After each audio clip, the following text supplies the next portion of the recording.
Emakhosini ipart 2 iye yangizwisa ubuhlungu ipart 1 cause ngikhulume ngilawula umoya ngazi ukuthi uzawuphakama futhi na ngisakhuluma ngembewu oyitshalile la emhlabeni. Ngabe imbewu yakho izolimazisa izingane zakho na? Ngabe imbewu yakho izowisa umuzi wakho noma izowakha na? Ngikhulume ngembewu etshalwe umndise ZCC uLkhanyana. Ngiyabahlonipha impela, ngibiza ngegama ngoba ngifuna ukuthi ni understand ukuthi ngikhuluma ngobani. Sikhuluma ngaboShembe. Ingabe khona ngibakhohliwe ebayinkonzo ezabantu abaningi? Bomasango. Imbewu etshalwe abazali babo namhlanje ithobelwa abantu, ihlonishwa abantu. Kusasa ungathi ubona izizukulwane sakhe then usidelele. Usuke udelela imbewu etshalwe abazali babo noma umzali wabo.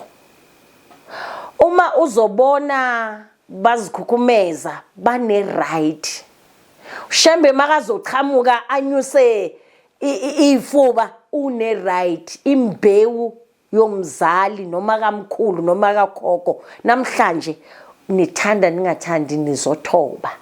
Ngibuza kuwena ukuthi imbewu yakho namhlanje iyabavikela abantwana bakho na? Imbewu yakho namhlanje iyavikela ikhaya lakho na? Ngoba namhlanje masilungisa emisamo sisuke silungisa amacala ayenzwe abazali. That is point number 1. Point number 2, current situation yala eSouth Africa.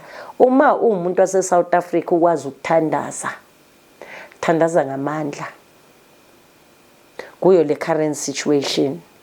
Angiboni kuyinto embi umhlaba noma icountry ihlangabezana nokugcilazeka nokucindezelwa ine right yokuthi buyelana emakhaya. Nawe as you know umuntu wangaphandle ukuthi angibelongi la eSouth Africa, yini le ekenza ukuthi uhlale ngisho nanoma kumanzi kushisa kunzima, yini lekuhlalisayo? Yes, izokuhlalisa makuba usaba ukubuyela ecountryn yakho ngoba ungumbulali uyafuneka. Yebo izokuhlalisa ngoba there is no way, cause the power ozolwisa abantu begceke wena ungasumuntu walapha emagcekeni usho ukuthini? Kungani ufuna ukuphila ngaphandle kwamaphepha ezweni lomuntu? Ngoba kuba kusobala ukuthi ungaze ube umbulali kungaziwa. Ngoba lo moya oza nawo from le ngaphandle wokubulala weyithwalo uzongcolisa omunye umhlaba now. Yes, kuyenzeka ukuthi usebenza kumsebenzi la ukhona ukuzikherezela. Mina ngiphuma eGoli bantu. Ukukhereza yini? Sikhuluma ngomuntu maphanda. Kuyenzeka ukuthi usebenza la uphanda khona. Kodwa soon as i-company iba aware ukuthi hayi man kukhona imali ezintshintshwayo noma kukhona izinto ezilahlekala ama-products alahlekayo, uyaye umise ngokomthetho. Uyangi-understand Siphe? Uyaye umise ukuthi hey sekuyashisa. So kungani umuntu wangaphandle ungenamaphepha? Kungani ungathi kusashisa ithi ngibuyele ezweni lami ngizobuya maybe sekupholile? Lempi eyenzakalayo i-unnecessary. Ingakho kuvuka amakhosi akusinatali specific. Ngisayisho akusinatali specific elelilise umoya ubukhosi okhonile ukubona ukuthi isizongena kubo labantu. Ngoba isintu basasichuba akusiyabelungu njengabantu abahleli la eGoli abagceka noma yini, whether siyathanda or asithandi. Yonke situation eyenzeka namhlanje into yabantu abangenawo amaphepha, abangenawo amapasi. So namhlanje uzothi mawuthola ukuthi manje against yonke into eyenzakalayo, whether siya complaina, whether umuntu wala eSouth Africa once angathatha iaction, uzobezwa umuntu ongayeke azaza ne solution okuyenza into ethize noma ongenalutho uyokhuluma too much. Ma South Africans ingikhumbuza uShaka wabulawa umfowabo. uShaka i-aim yakhe kwakukulwela isizwe sakhe, kodwa wabulawa ubrother wakhe. Into esiyenzayo, yekelani ukubulala abantu abafuna ukulungisa ilizwe. Yekelani umoya urun the way. Right now ngisayibeka, yekelani ukuyibheka kwayona imarch, yekelani ukuyibheka njengokuthi kuyofiwa kushawa abantu. The aim ye march ine aim yayo bengingekho meeting mabayenza ngisasho, kodwa i-aim yayo ukuthi i-government izwe ukuthi siyakhala.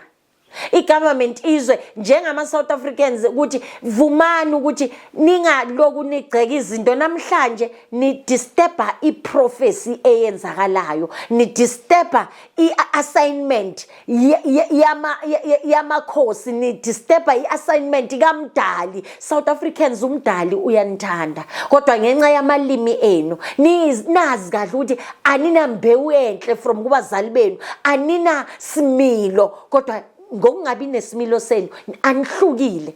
Lo moya uhamba uthatha ingqondo zama South Africans. We are in spiritual attack, and abantu bazofa ngeindlela eziphansi, not ngokodutshulwa, not ngokenzani, kodwa kuyo sacrificewa ngani because of aninaki izinto. Ngisasho namanje already impi ikhona. Akunamuntu olahlekayo ongazange kuthiwe ushiseka shonile. Akunamuntu imihlolo yenziwayo. Namhlanje bona abantu ekwama South Africans abalweli ilizwe instead babulala bona abantu bakhona. Ukubona umuntu abulala kufana ukuthi ubulala ubrother wakho, makube ukwazi ukuthi usacrifice ngumuntu osezweni lakho, ufundiswa umuntu welizwe langaphandle. Emakhosini, please don't forget to like and subscribe. Yenzani sure ukuthi siyayikhulekisa, sinentaba ekiwa kuyo. Iyona chance yokuthi kuyokhulekiswa. Indaba yangi-30 saka March. 30 March kuzobe kune March.